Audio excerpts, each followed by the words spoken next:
My name is Kajua Wang, and I did my topic on geography of Hmong in Wisconsin. The journey of Hmong people from Laos to Thailand. Thousands were killed by the Laos communism soldiers, and many people lost their lives through starvation. Many also lost families by crossing the Mekong River. Hmong people have experienced many difficulties during the Secret War. The U.S. government finally allowed and let the Hmong people to come to America for a safer place and better life, and now Wisconsin has been one of the highest concentrations of Hmong. By coming to America, the Hmong people have to learn how to adapt to a new environment and culture.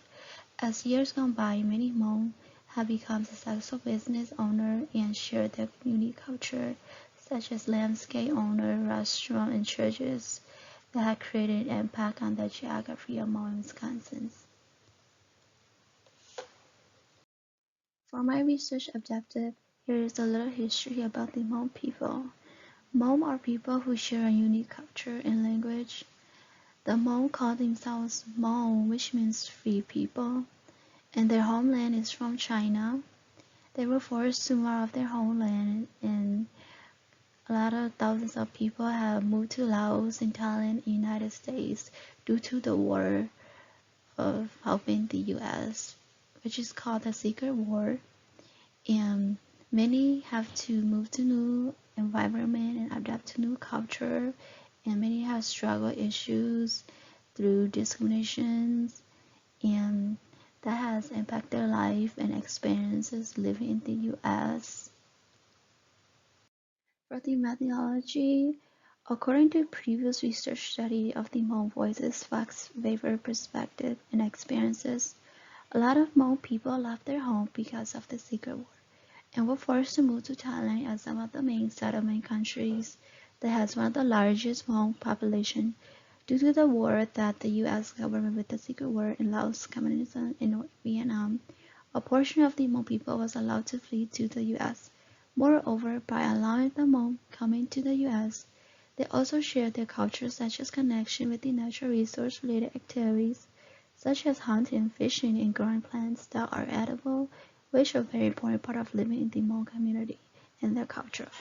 Because they have also had used to moving from place to place, they learn many new things such as how to keep themselves survive in the jungles and how to find food are very significant in the Hmong culture.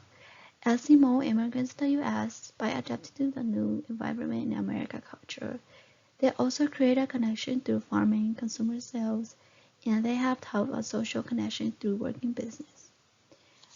Another research done by Amanda Hopach is she's a reporter for Guardian US, based in New York.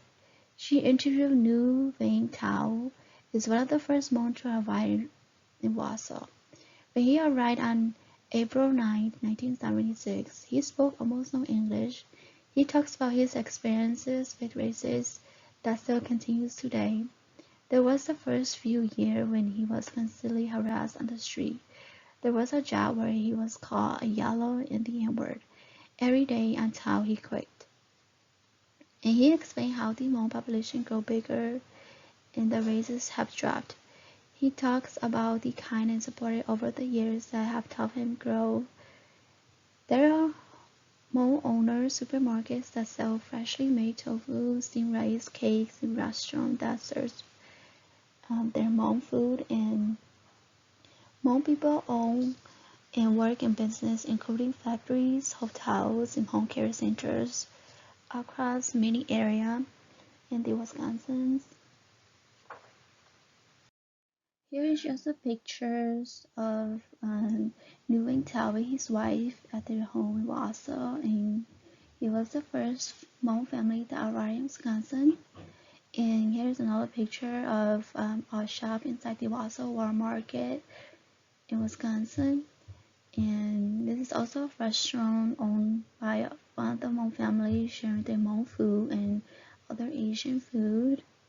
And these are our business that now Hmong family have developed into and have built connections and shared their culture with other culture in America. For the results, Wisconsin has one of the highest concentration of Hmong. According to the 2010 census, there are 49,240 Hmong people. The first Hmong people arrived in Wisconsin in the mid-1970s. It was sponsored by churches and social services. And first two Hmong families came together in 1975 and 1976. One family moved to Warsaw and the other moved to Appleton. Coming to a new environment and culture, the Hmong people have to learn English and find jobs, and which is not easy. It was very hard without learning like any English, knowing any education. And with that, they had to work hard, and they faced many discrimination, racism throughout their experience living here in America.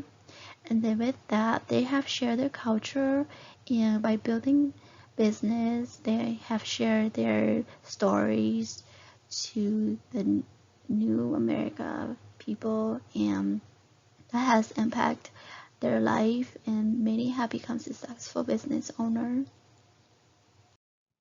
And for conclusion, many Hmong people have lost family members through the secret war, and by moving to the United States, adjusting to new life was difficult, but they have learned and built a strong connection, and it creates great impact in Wisconsin geography by sharing their culture and stories.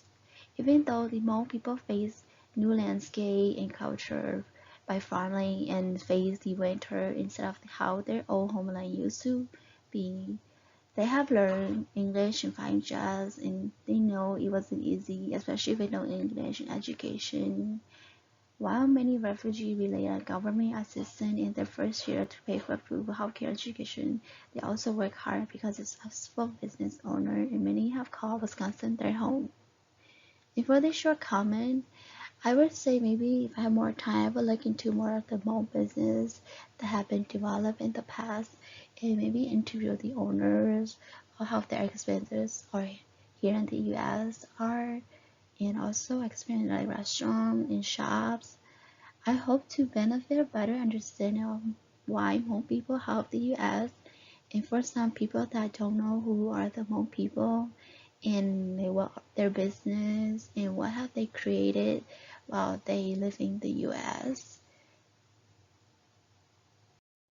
And here are just my resources that I found.